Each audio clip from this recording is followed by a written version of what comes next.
Boker Tov, nous sommes le 28 décembre 2021, c'est l'heure de la revue de la presse et des médias israéliens en direct de Jérusalem sur Radio Kalita.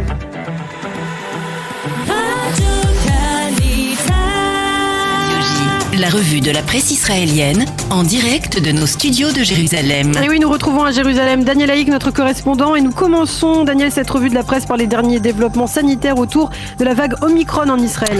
Oui, des derniers développements, Ilana, qui font ce matin les manchettes des quotidiens israéliens. Le Yediot Aharonot mentionne l'augmentation très sensible du nombre de nouveaux malades, près de 2000 nouveaux malades, 1800 malades pour la seule journée d'hier, ainsi que l'augmentation du taux de positivité qui est à plus de 2%. Au sein de la santé publique, on estime que d'ici les 2 prochaines semaines, 90% des cas de nouveaux malades seront des cas d'Omicron, mais le quotidien fait remarquer que la mesure qui accompagne cette augmentation, eh bien, ce serait la réduction du nombre de jours d'isolement, et ainsi les Israéliens vaccinés qui auront été en contact avec des malades d'Omicron pourraient être dispensés d'isolement. La mesure n'est pas officielle pour l'instant, il s'agit seulement d'une recommandation de la part du Premier ministre. Et puis le Israël Hayom mentionne en évidence, lui, une autre nouvelle recommandation du ministère de la Santé. Oui, face à l'augmentation très nette du nombre de malades, il faut que les hôpitaux se préparent à des centaines de cas d'enfants contaminés. Et les médecins supplient les parents, allez faire vacciner vos enfants le plus rapidement possible. Et puis, les quotidiens se font l'écho des changements intervenus dans la liste des pays rouges. La Belgique a été sortie de cette liste et l'on peut donc s'y rendre désormais, tandis que le Mexique y est entré. Les États-Unis et la France demeurent toujours rouges pour l'instant. Enfin, les quotidiens et les sites d'information indiquent que désormais le 3e vaccin pourra être administré 3 mois après le second et non plus 6 mois comme c'était le cas jusqu'à présent. À noter que les 2 grands quotidiens israéliens soulignent que la mise en application du pass vert en Israël à partir d'hier dans les centres commerciaux a été très difficilement respectée. Le Maariv, lui, consacre sa page d'ouverture ce matin à la situation sanitaire dramatique dans plusieurs pays occidentaux. Oui, le Maariv nous conduit vers les États-Unis où l'on redoute les contre-coups des festivités de la Saint-Sylvestre en fin de semaine, et selon l'enquête réalisée par l'université Johns Hopkins, la moyenne quotidienne de contaminés aux États-Unis devrait franchir le seuil des 200 000 et les experts envisagent déjà un scénario catastrophe dans lequel on recenserait un demi-million de cas au quotidien. Le conseiller spécial de lutte contre le coronavirus à la Maison-Blanche a recommandé aux Américains de célébrer la nouvelle année civile en petits groupes et d'annuler les grands rassemblements. Et puis pour clore ce lourd dossier sanitaire, le même Maariv mentionne les recherches d'un groupe israélien qui a développé un médicament contre le virus.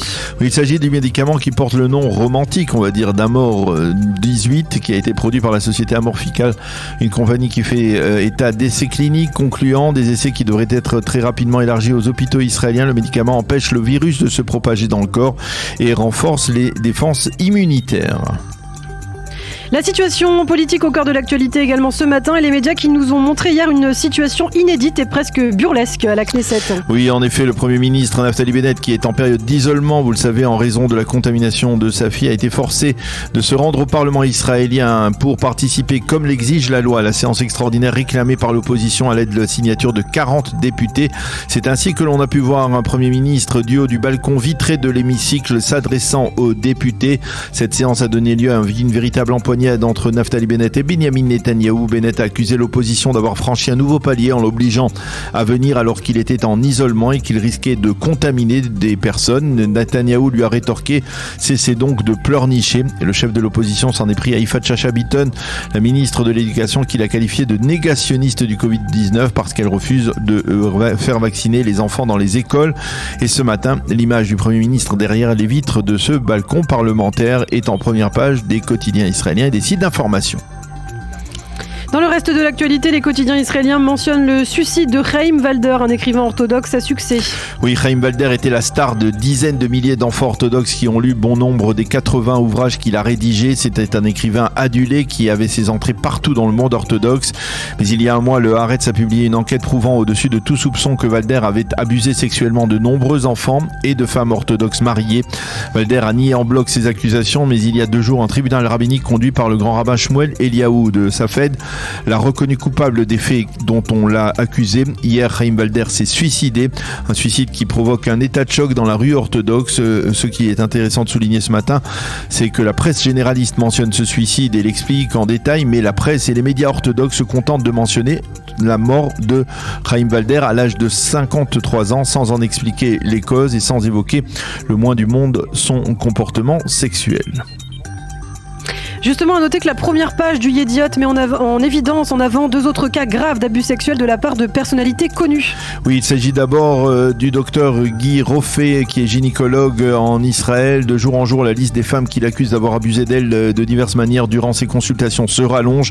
Là encore, le médecin dément catégoriquement ces accusations. Et enfin, dans le Yediot Aharonot, le suivi d'une enquête que le journal a publié dans son édition de vendredi dernier, dans laquelle il se penche sur une enseignante, Tzipi Diner, très célèbre dans le milieu sioniste religieux, qui est elle aussi accusée d'abus sexuels sur ses élèves, généralement des adolescentes religieuses. L'enseignante a été convoquée par les enquêteurs de la police. Et puis on reste dans le domaine judiciaire un instant, mais cette fois avec le procès de l'ancien Premier ministre Benyamin Netanyahou, avec encore et toujours le témoignage de Nir Efetz.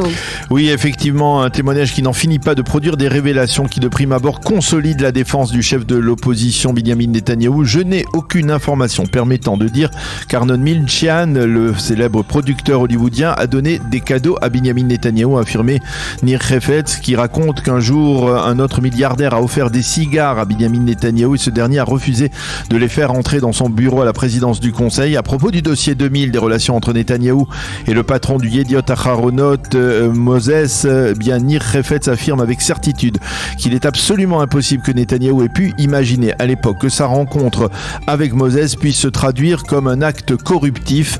Et Efetz a d'expliquer que Benyamin Netanyahou détestait copieusement Moses. Et puis on termine très rapidement avec un titre plus léger, Daniel, sur la participation du président Herzog à un concours d'échecs pas comme les autres. Oui, en effet, le président de l'État a participé hier à la finale du concours d'échecs national qui réunissait à Kfar Saba des joueurs juifs et arabes. Le président a lui-même participé à un match avec un joueur juif et un joueur arabe, et dans son intervention, il a insisté sur l'importance de la coexistence pacifique entre les deux communautés dans le respect mutuel et au travers d'activités comme le jeu d'échecs.